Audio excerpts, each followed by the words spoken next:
안녕하세요 여러분, 세상 돌아보기입니다. 오늘은 국방 논평으로 만나 뵙고요. 보자. 오늘 제목은 보시다시피 현궁이 어떻게 목표물을 조준하느냐. 요즘 우크라이나 전 때문에 아마 대전차 미사일에 대한 이야기를 다루는 경우도 많고 관심도 높아진 것 같아요. 그래서 저는 이때까지 개인적으로 좀 궁금했던 부분, 현궁이 적외선 추적이다. 3세대 대전차 미사일로서 제블린과 같이. 예.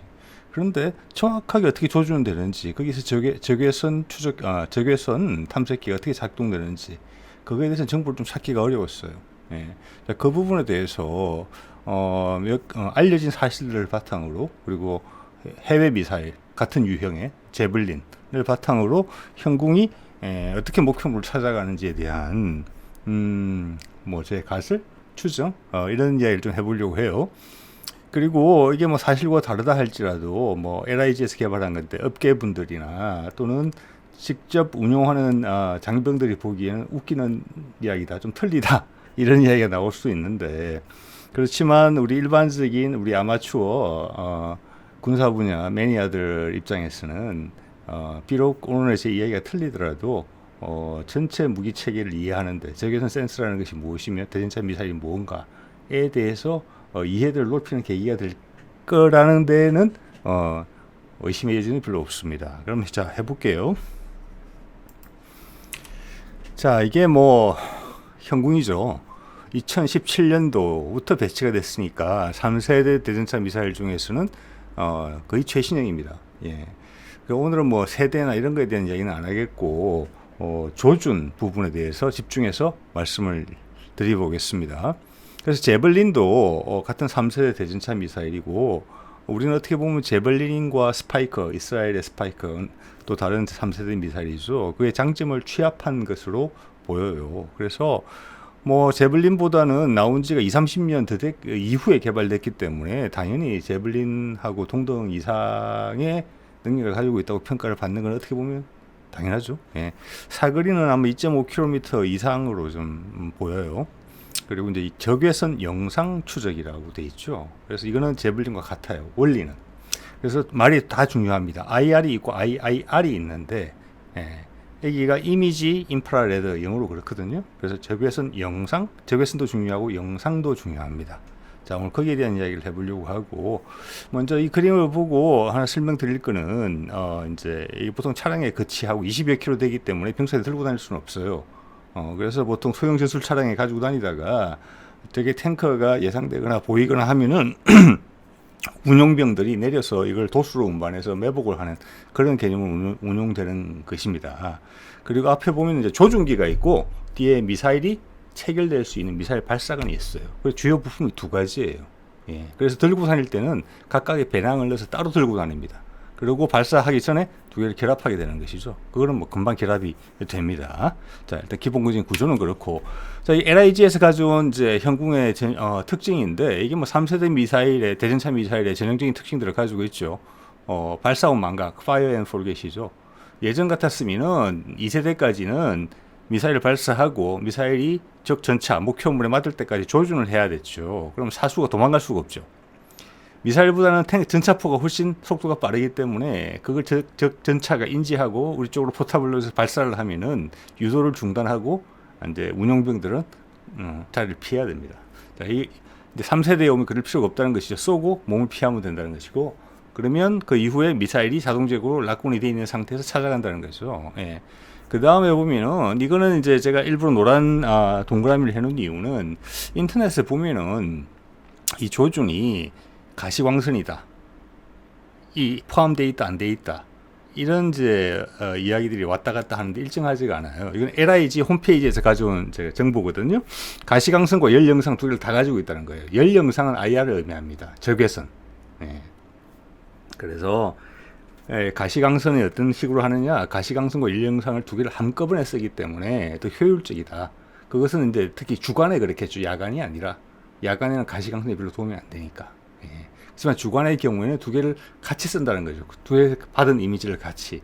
그래서 목표를 빨리 찾고 또 미사일이 목표부를 인지하고 찾아갈 때도 더 정확하게 찾아갈 수 있다는 이야기입니다. 그래서 가시광선과 인력영상 두 개를 다 사용한다. 일체식으로 쓴다고 LIG에서는 이야기를 하고 있어요. 그 다음 이제 탄두는 뭐 전형적인 이중 성형 자격 탄두죠. 두 개 있죠. 앞에 반응 장갑을 이제 무력화하고 그다음 본 장갑은 두 번째 탄두가 뚫고 들어가는 거죠. 예. 그래서 이제 우리 이거는 최신형이기 때문에 미사일의 직경에 비해서 관통력이 아주 우수한 것으로 되어 있어요. 예. 제블린보다 나은 것으로 되어 있어요. 이거는 당연히 우리가 20, 30년 뒤에 개발됐고 그간의 기술 개발이 반영이 됐기 때문에 그런 것이라고 보시면 될 것 같아요. 그 다음 이제 두 가지 방법의 공격 방식이 있죠. 저걸 정면으로 바로 때리는 게 있고, 근데 전차 같은 경우는 장갑이 두꺼워서 한 번에 격파가 못 될 수가 안 될 수가 있기 때문에 장갑이 상대적으로 낮은 상부, 포탑 상부나 아니면 엔진 상부 같은 데겠죠. 거기를 공격하는 소위 말하는 탑 어택 방식 두 가지 운용 모드를 선정해서 발사할 수 있고, 이거는 뭐 3세대 대전차 미사일의 전형적인 특징이고, 최근에 뭐 우크라이나전 같은 데서도 이 탑 어택 전차의 약점을 공격해서 위에서 떨어뜨리는 방식이 되게 효과적이다, 뭐 이런 이야기들이 나오는 것 같아요. 자, 전반적으로 알아봤고, 말씀드린 것처럼 현궁에 대한 정보는 상당히 제한적이에요. 네, 국내에서는. 그래서 제블린에 대한 정보도 그렇게 많이 알려져 있지는 않지만 현궁보다는 좀 낫습니다.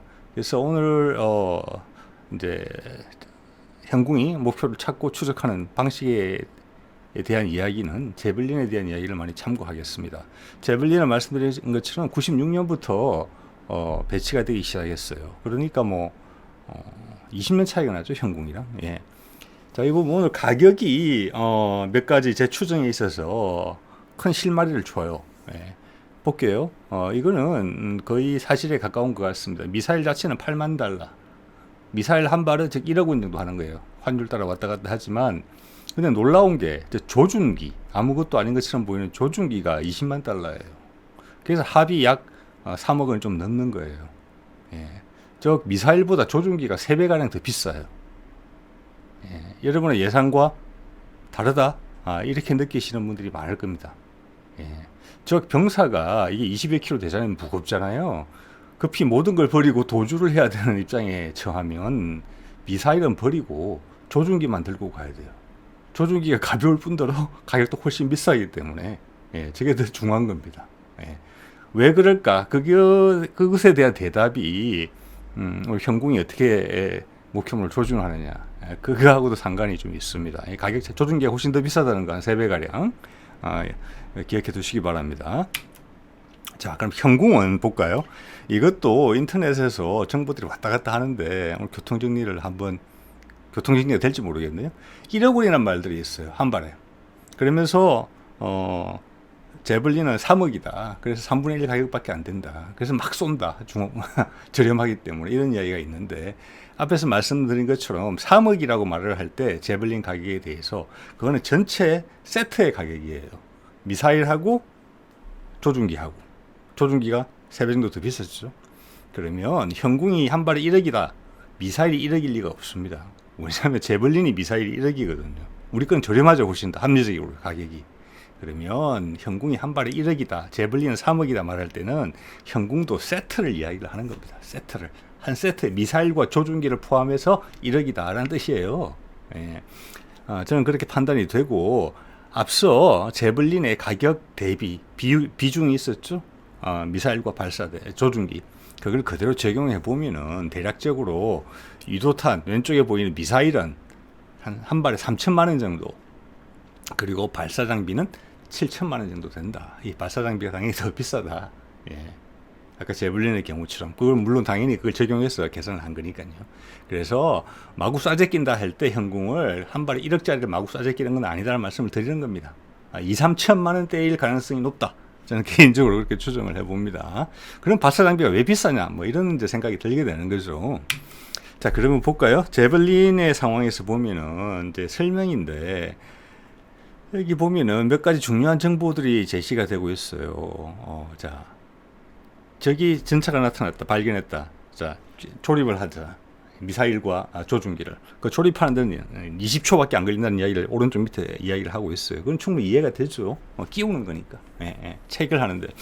그 다음 위에 제가 빨간 동그라미를 쳐놓은 게 뭐냐면 끼운 다음에 저걸 조준하면 한 30초쯤 걸린다. 발사하기 때까지. 이게 핵심이에요. 왜 30초가 걸릴까라는 부분이 있는 거죠. 이 30초가 걸리는 이유는 여기 보이는 조준기에 적외선 시크가 들어있어요. 물론 미사일에도 앞에 적외선 시크가 있죠. 그래서 그 점을 명확히 할게요. 적외선 추적 미사일이죠. 자, 그러면 조준기에도 적외선 센서가 있고 미사일의 앞부분에도 적외선 센서가 있습니다. 그래서 최소 2개의 센서가 있다는 것을 염두에 두셔야 돼요. 여기서는 그까지만 말씀을 드릴게요. 예. 자, 그리고 이거는 제블린의 조준경 시야예요. 그 조준기 눈을 대고 있었잖아요. 이렇게. 그럼 안에 이렇게 보이는 거예요. 여기에 보면은 이제 여러 가지 모드가 있습니다. 예, 이걸로 조종을 하는 거예요. 그러면 한 번도 아마 현궁에 조준경 화면이 어떻게 생겼는지 보여준 적은 한 번도 없었던 것 같아요. 아마 이것과 유사하리라고 저는 봅니다. 예. 자, 이 조준경을 어떻게 활용하느냐. 조준경을 독립적으로도 활용한다. 미사일 없이. 그런 이야기 들어보신 분들 많을 것입니다. 여기가 이 그림이 그걸 잘 설명을 해줘요. 왼쪽에 보면 가시광선이라고 되어 있죠. 예. 앞에 렌즈가 2개가 붙어 있어요. 지금 조준기에 보면 오른쪽에 있는 작은 것이 적외선이고 왼쪽에 큰 것이 가시광선이에요. 자, 가시광선이라는 것은 4배줌이라고 되어 있죠. 4배줌. 예. 이거는 4배 광학줌이라고 되어 있는데 이거는 망원경입니다. 그냥 쉽게 이야기해서 망원경이고 당연히 거리 측정이 되겠죠. 레이저 측정기가 어디 붙어 있어가지고. 자, 그래서 이거는 망원경처럼 쓰는 겁니다. 예. 자, 보병들이 망원경 대용으로 쓰는 거예요. 자, 그러면 이게 상대방 탱크를 잡고 사정거리가 2.5km에서 최신형은 뭐 4. 몇 km까지 가요. 그러면 4.5km 가까이 되는 물체도 식별할 수 있는 망원경이라는 뜻이거든요. 이 정도의 성능이면. 자, 그런 용도로도 효율적이더라. 보병들한테 이런 이야기가 있고, 그 나머지 오른쪽에 3개의 모드가 있어요. 전부 다, 뭐, 이게 자세히 들어가지는 않겠습니다. 3가지는 전부 다 연령상, 즉, 적외선과 관련이 있는 부분이에요. 그게 여러 가지 방식으로 볼 수 있다는 것이죠. 네. 그래서 가시광선 렌즈가 하나 있고, 적외선 렌즈가 하나 있는 거예요. 네. 그런데 오른쪽 밑에 제가, 연두색 동그라미 해놨는데 적외선 렌즈를 쓰기 위해서는 30초가 걸린다라고 돼 있어요. 이게 그 이야기예요. 30초가 왜 걸리느냐? 탐색기가 제 성능을 발휘하기 위해서는 적외선 탐색기를 마이너스 190도C 정도로 냉각을 시켜야 된다. 그거 하는데 30초가 걸린다. 그래서 아까 저걸 다 탐지하고 조준기하고 미사일을 합체를 해놓은 상태라도 조준부터 발사 버튼 누르는 데까지 30초가 걸린다고 했었는데 그 30초가 여기서 나오는 겁니다. 예.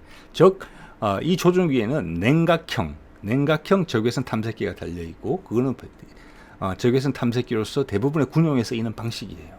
냉각을 해서 온도를 낮추면 정밀도가 올라가요. 대신 가격이 비싸고 부피가 커지죠. 부대 장비도 붙어야 되죠. 온도를 떨어뜨리기 위한 냉매 가스도 들어가야 돼요. 이렇게 되는 겁니다.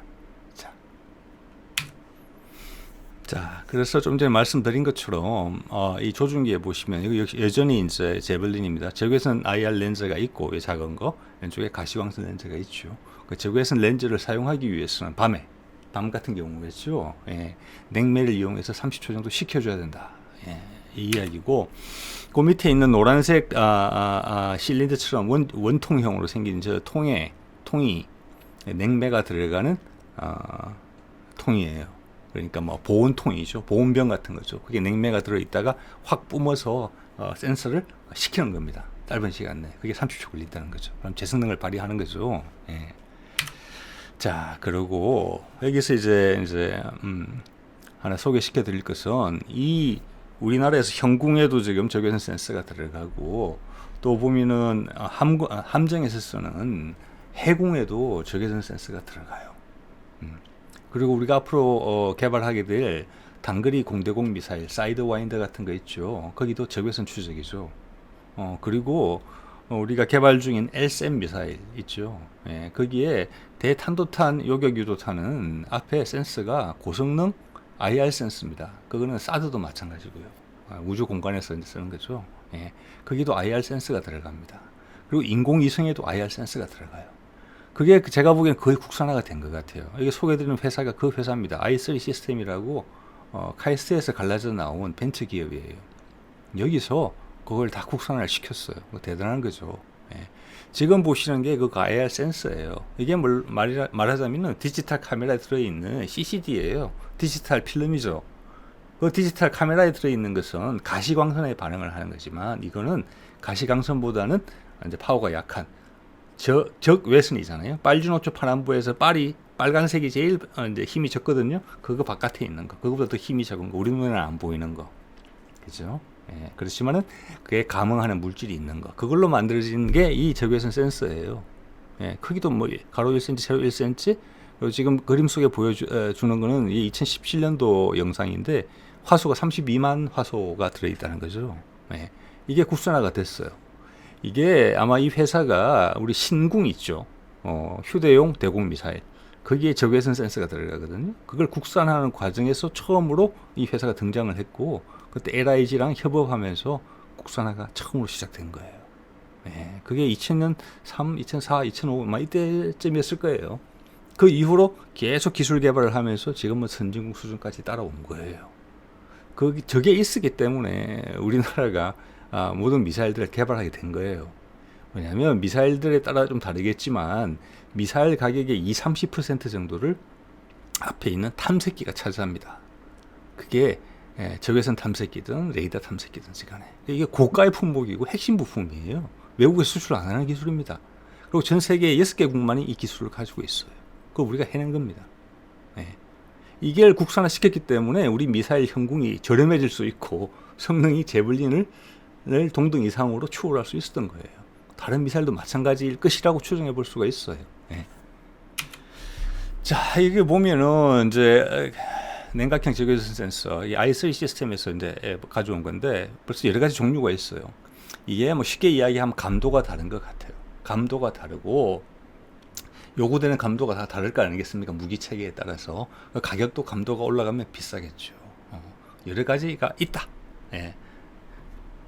이 정도로 아시면 될 것 같고, 여기서 이제 한번 볼게요. 다시 한번 아까 앞서 보여드렸던 그림이죠. 자, 당연히 유도탄에도 앞에 적외선 시크가 탐색기가 있을 거예요. 그래서 목표물을 찾아갈 거 아니에요. 그죠? 그런데 오른쪽에 있는 발사 장비, 예. 여기에도 당연히 IR 센서가 있겠죠. 오른쪽에 있는 발사 장비는 뭘로 하시면 되느냐면은 장갑차나 우리 K2 전차에 보면 조준경이 있잖아요. 조준경. 그리고 무인기에도 붙어 있고 EOIR이라는 거 있죠. 예, 타겟팅 할 때 쓰는 거. 그거를 뭐라면 사람이 들고 다닐 수 있게 휴대용으로 만들었다고 보시면 돼요. 배터리 따로 들고 다니면서. 저게 한 6kg 정도 되는 것 같더라고요, 무게가. 그런데 언뜻 보면 왼쪽에 훨씬 비쌀 것 같이 보이는데 오른쪽에 훨씬 비싸죠. 저건 미사일이고 이거는 몇 개 망원경인데 어떻게 보면은. 자, 여기서 무슨 차이가 있느냐. 제가 질문을 하나 해볼게요. 여기 두 개에 아까 어떤 무기체계 미사일 같은 데 있어가지고 EOIR도 마찬가지겠죠. 앞에 센서가 차지하는 금액 비중이 높다고 말씀드렸죠. 그러면 이 두 군데 다 적외선 센서가 들어갈 것 같은데 똑같은 센서가 들어가겠습니까? 아니면 다른 센서가 들어가겠습니까? 가격을 보고 말씀해 보세요. 생각해 보십시오. 당연히 다른 센서가 들어가겠죠. 오른쪽에 보이는 발사 장비에 들어가는 센서가 훨씬 고급이 들어간 겁니다. 왼쪽에 들어가는 것보다. 그래서 가격 차이가 이렇게 나는 거예요. 그래서 도망갈 때는 미사일은 버리고 부득이하면 이 발사 장비만 들고 도망가야 되는 거예요. 왜냐하면 이게 더 비싼 거니까. 자, 그럼 제가 좀 전에 드린 말씀을 다른 식으로 한번 해석을 해볼게요. 자, 이거를 안에 IR 센서, 어차피 멀리 있는 걸 보는 거죠. 이게 사정거리가 2.5km 이상이니까 3, 4km, 5km 정도까지는 저게 전차를 형상을 다 분리해낼 수가 있을 거예요. 그래서 이게 K2 전차나 K21 장갑차처럼 직사화기를 가진 거기에 달린 조준기랑 성능이 크게 다르지 않을 거라고 짐작이 되는 부분이거든요. 비싸겠죠, 당연히. 벌써 이게 7천만 원이지 않습니까? 물론 제 추정 가격이긴 하지만. 자, 망원경인데 배율이 높아서 멀리 있는 걸 더 깨끗하게 볼 수 있는 망원경이 훨씬 비싸죠. 그리고 배율이 낮은 망원경, 멀리까지는 못 보는 거, 그거는 값이 쌉니다. 그렇습니다. 이 두 군데 붙어 있는 적외선 센서는 당연히 분별이 다른 것이고 오른쪽에 게 훨씬 멀리 있는 걸 보는 거고 저거는 당연히 사정거리를 다 커버하는 게 다 보이겠죠. 4, 5km까지.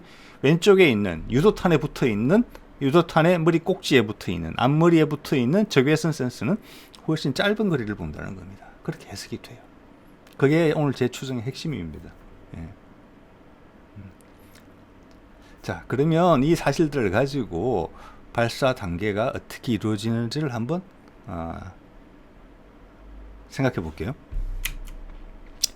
자, 이거죠. 앞서 보여드렸던 사진인데 이거를 보면은 지금 열려 있죠. 적외선 센서가. 즉 탱크를 찾습니다.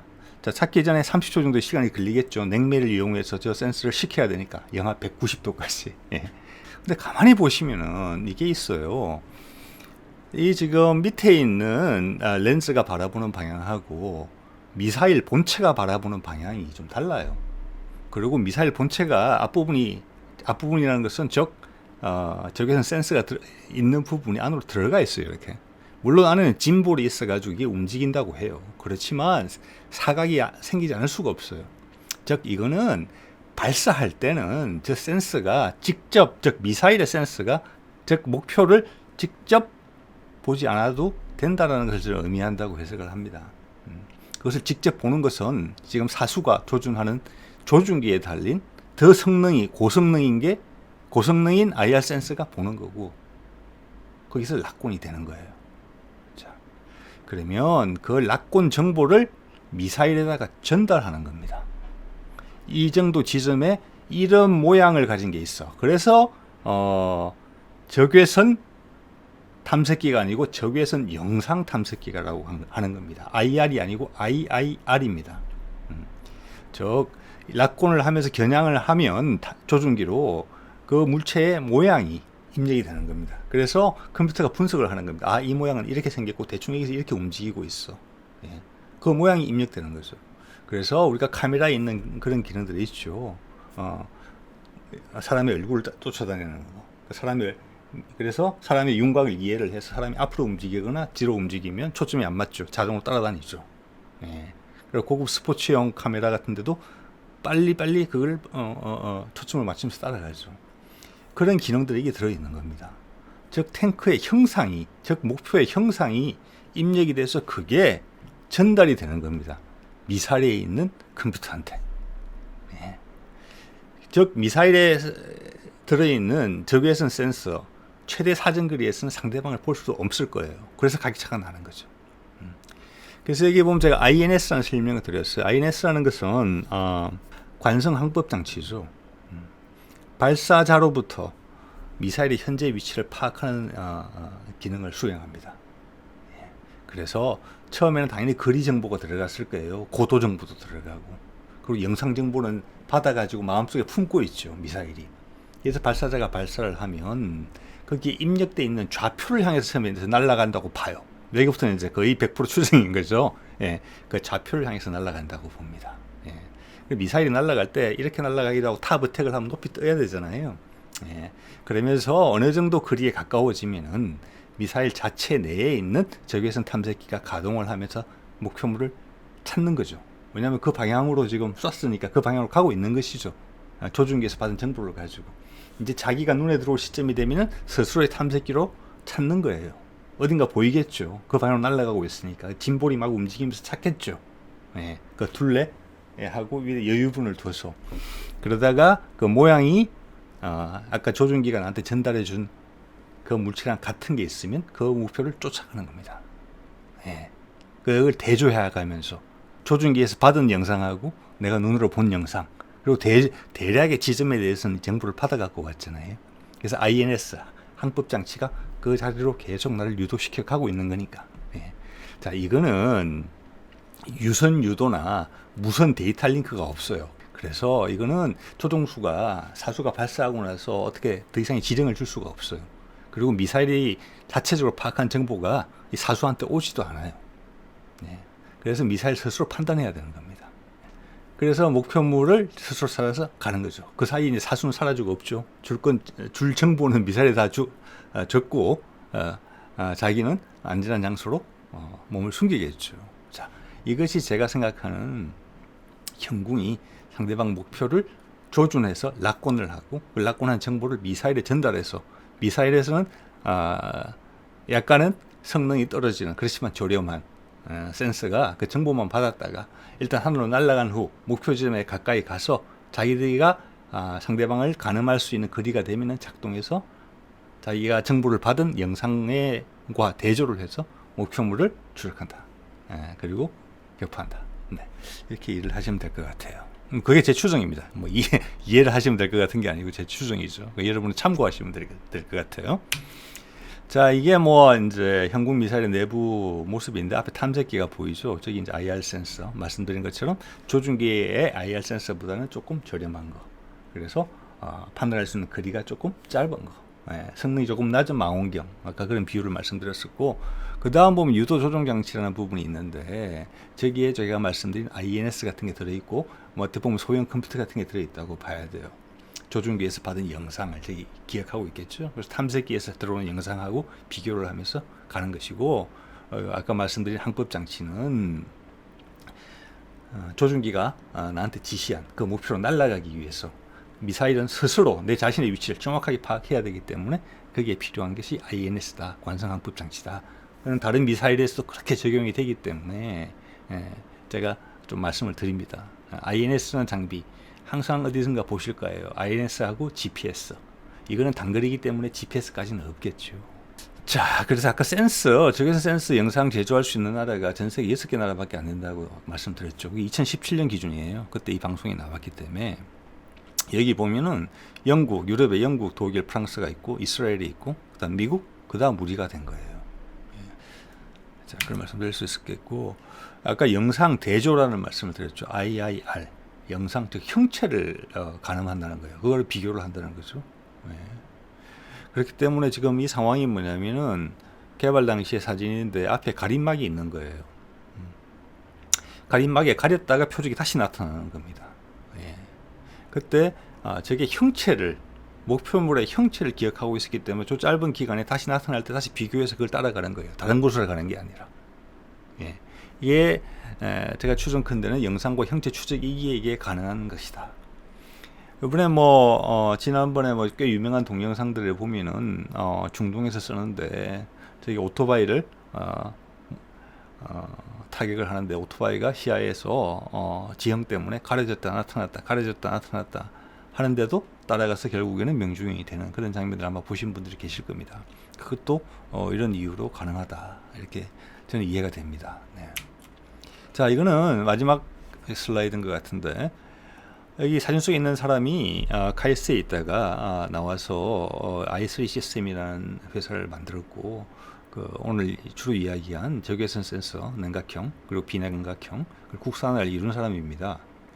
YTN 영상이 방송될 때 그때만 해도 32만 화소급 정도를 하이엔드급이라고 소개하면서 우리가 개발했다는 거죠. 가시광선보다는 물론 화소수가 떨어집니다만 근데 이 소개말에 보면은 제가 빨간 줄 쳐놨는데 2019년에 130만 화소급을 개발해서 선진국과의 기술 격차를 해소했다 이렇게 했어요. 엄청난 발언인 것이죠. 여기 보시면 30년 늦게 연구를 시작했는데 그거를 이 창업을 아마 1990년대 말에 한 것 같아요. 그래서 2003년, 3년, 6년, 5년, 6년 이때 첫 성과물을 냈으니까 20년이 안 돼서 세계 순을 따라잡은 거예요. 그래서 이 기업이 우리나라에서 나오는 모든 IR 센서를 다 공급하고 있는 것 같아요.